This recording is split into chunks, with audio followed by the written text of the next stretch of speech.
Madame, monsieur, bonsoir, il est 19h30, bienvenue si vous nous rejoignez. Voyons tout de suite les titres de votre journal. L'émoi au lendemain de ce drame conjugal survenu hier soir à Petit-Bourg. Le footballeur Jimmy Négin, bien connu en Guadeloupe, est mort poignardé suite à une dispute avec sa compagne. La campagne présidentielle avec cette enquête sur les intentions de vote des Guadeloupéens, Emmanuel Macron et Jean-Luc Mélenchon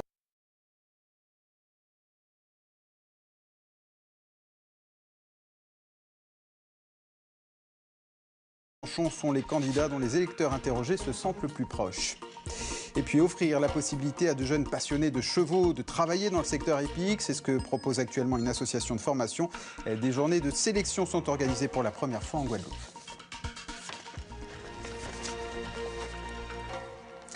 On ouvre donc ce journal avec ce drame hier soir à Petit-Bourg. Le footballeur Jimmy Négin est décédé d'un coup de couteau au thorax à la suite d'une longue dispute conjugale avec sa compagne.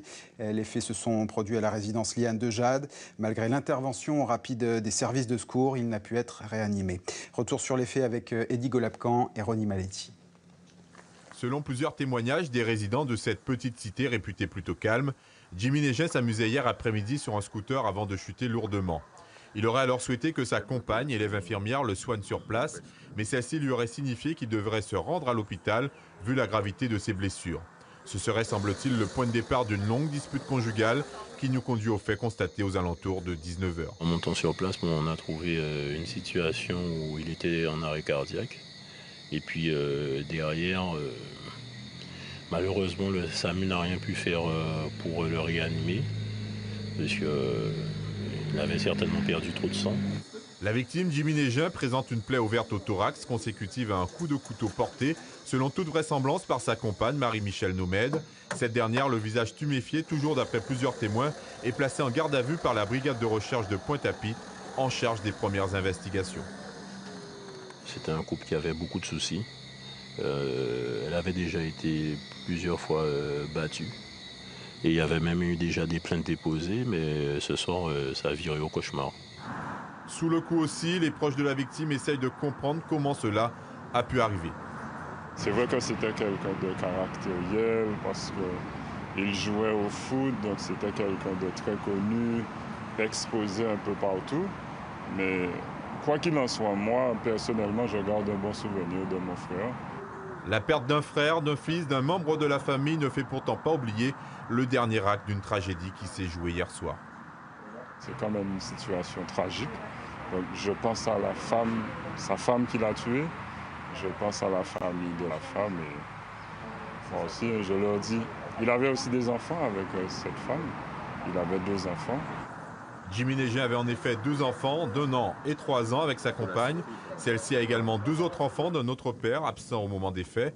Victime de violences conjugales avérées, Marie-Michel Nomède pourrait plaider la légitime défense.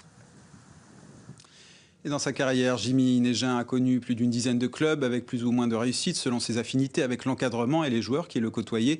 Mais de l'avis unanime du monde du football local, il restera l'un des attaquants les plus doués de sa génération. Son portrait avec Eddy Golabcan. Négin Jimmy, attaquant. Jimmy Négin a déjà 18 ans quand il signe sa première licence dans un club de foot. Il portera les couleurs d'Abisport en première division de district et déjà sa réputation de grande gueule fait le tour des stades du département. Il faut avoir de l'envie. Moi, lorsque c'est sur un terrain, c'est pour me battre, c'est pour arriver. Et il y a des fois où je me pose de la meilleure manière qui soit, c'est-à-dire sur le terrain. Et d'une autre manière, c'est à travers des propos, à travers un comportement. Mais bon, ça, c'est dans le feu de l'action. Et dans le feu de l'action, Jimmy va connaître plus d'une dizaine de clubs dans le département et ailleurs. Après le club abîmier, il va défendre les couleurs de la Solidarité Port-Louisienne, puis de la Frégate de Déa, du Phare du Canal, de l'AS Gauzier, du club franciscain en Martinique, du club sportif Moulien, du Sirocco, de l'Evolucas, de la jeunesse sportive de Vieux Habitants, du club amical de Marquisa, de l'AS Dragon et de la Solidarité scolaire. Une instabilité manifeste qu'il a toujours justifiée avec ces mots. À défaut d'adapter des histoires, mais vous changez. Donc on est un peu par-ci, voir certaines mentalités, c'est-à-dire que bon voilà, par là c'est mieux, là c'est mieux. Mais sinon on a encore des promesses et voilà. Donc à partir de là, on suit son cours quoi. Plusieurs fois meilleur buteur de division honneur, mais un seul titre de champion de la Guadeloupe avec l'Evolucas en 2008 et avec le club franciscain en Martinique en 2005. Les Guadaboys peut être finalement son seul regret de footballeurs. Et moi, je pense que lorsqu'on est dans une sélection, c'est pour se battre, pour gagner, non pour un voyage. Donc, étant déjà réputé pour mon vieux caractère, pour le fait de dire ce que je pense, j'ai eu l'occasion auparavant de me laisser aller. Et bon, les répercussions se feront sentir maintenant, mais pas plus Dieu de la sélection. C'est dommage, mais... Jimmy Négin avait mis le football entre parenthèses depuis près de 2 ans. Il aurait eu 41 ans le 28 décembre prochain. En Guyane, on s'achemine peut-être vers la signature d'un protocole d'accord. Après une journée marathon de négociations,